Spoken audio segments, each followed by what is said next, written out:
So the Trump one you guys did. No, that was the first one. Was that after? Oh, that was the first one. That was like extra sad for me because that was the first one that Greg had died, and I was like just kind of off on my own. Oh man! And they just basically like just folded me into the writing staff for that one. So that was the first one that I didn't have a Greg to write for, and then on top of it, it was Donald Trump, who was just like an absolute piece of shit the whole way. Like he was at the time. Yeah, I mean, I'm not. This is that. not me like rewriting, reverse engineering history. Like you will find like articles of quotes of me talking about what a diabolical bag of dicks he was back in 2015, how he handled his roast. Wow. Like, he sucked. Like if somebody had told you during that experience, hey, this guy's gonna be president someday. No, that was like a joke. Like we kept making that joke, like that he would run for president. But like the only thing that's disappointing to me is that like the sort of like immense volume of shit that we know about him now, we didn't at the time. You know what I mean? Like, gotcha. Like there was no porn star payoff, and like there was none of that stuff. Like that would have been great. You're just going off to have at totally. The roast. It was just mostly just like he's an impotent, fat pretend billionaire. But actually, you couldn't even do those jokes about him not being rich. Why? Because he would say because that was his one thing, which was so absurd. Was like everybody gets a thing that they get to say, like that's kind of like off limits. You know what I mean?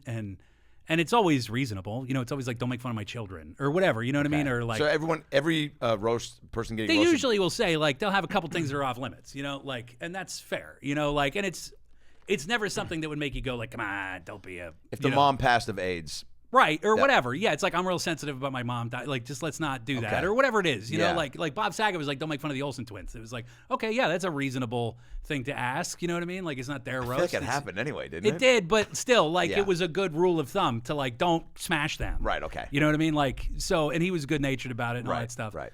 But yeah, Trump's only thing was don't say I'm not as rich as I am. Like that was literally his thing. Like you cannot undervalue my net worth or properties or whatever. So but my family, you can say they're all pieces of shit. Absolutely. Yeah. But don't undermine my value. Yeah, don't like undervalue what I'm worth. Like that was like his whole thing. And he would like, I mean, I've talked about this, but like he really like he would actively like jack up the numbers in his script for stuff. Like there was like he literally is like you could see like there's some Huffington Post article or something that actually has like scanned in like a document from his like rebuttal that he like crossed out shit and changed numbers and stuff. Like there, like there's this one joke about it was like toward the end of his thing that was something to the effect of that he is responsible for like all the world's problems like bed bugs and scabies and like herpes and whatever else. And but like he's like he doesn't even live here. He's like Earth's slumlord essentially, right? So he like lives in a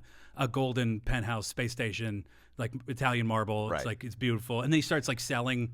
Like talking about the sort of amenities of his space station. Right. And he says that it was 50,000 square foot. And he changed that number to like 100,000. Like he jacked up. Fuck out of here. He needed people to know that his fictitious space station was larger than it was, which is literally exactly what he is currently being indicted for. Is inflating the value of things. That's and very it's like, illegal. I know for sure he did that because I watched him do it with a fake space station. I watched him double the size of a fake space station that came out of our brains. Like, you know what I mean? Like, but back then it's very laughable. You're just like, this guy's such a cartoon character of a human being, right? Yeah, but he wasn't like, not in a good way. Like, I mean, yeah, like he was just a contemptible. Yeah. Like, I don't know. That's why, like, any of these, like, whatever, Casey Hutchinson or whoever these people who come out, like, finally, and they write a book, and they're like, they, like, kind of see the light, and they, former administration people. Right. It's like, how did you fucking not know? Like, I knew he was a piece of shit when I saw him in a Pizza Hut commercial in, like, 1984. Even the way he talked to Kevin McAllister in Home Alone 2. Yeah, exactly. It was like I was like, this guy's not for me. He's a real douchebag. Man. Like from like Pizza Hut commercials, like in the 80s. Like, how did you not get that sense? Man, I saw him this guy's a scumbag. I saw him on a late Tonight Show with Jay Leno once, and Dave Matthews and Scarlett Johansson were the guests.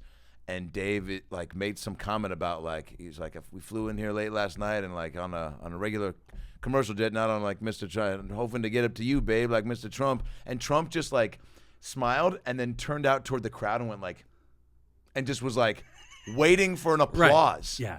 For like, that's right, I've got a big plan. Like, yeah. I mean, there's a level of just megalomania that's... It's absurd. It's pathological. Almost respectable to a certain degree. I mean, to me right now, this is the last thing I'll say about this guy. I mean, I don't know. Can't. But here's the thing. It's like Trump jokes. I feel like at this point, it's like he's continuing to keep himself. You guys, you can't not talk about it because he's continuing to give material, and he's continuing to get on camera.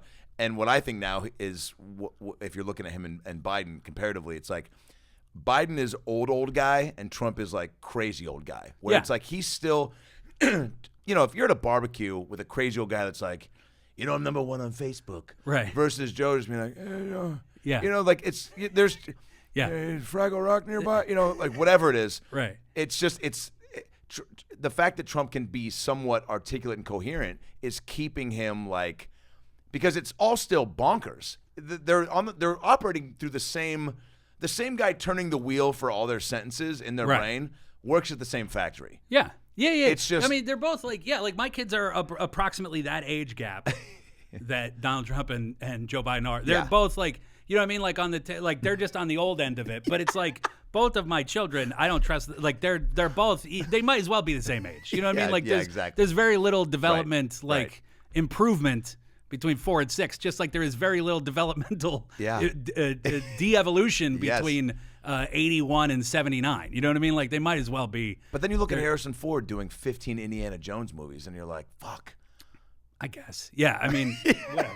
Like, but he's not fucking president. Like he could go ahead, do whatever the fuck. Yeah. Yeah, like there's always like a story about some grandma who runs the New York City Marathon. Like, good, fine, go ahead, do that, whatever, I don't care. No thanks. Like, but like, I don't want them to be president.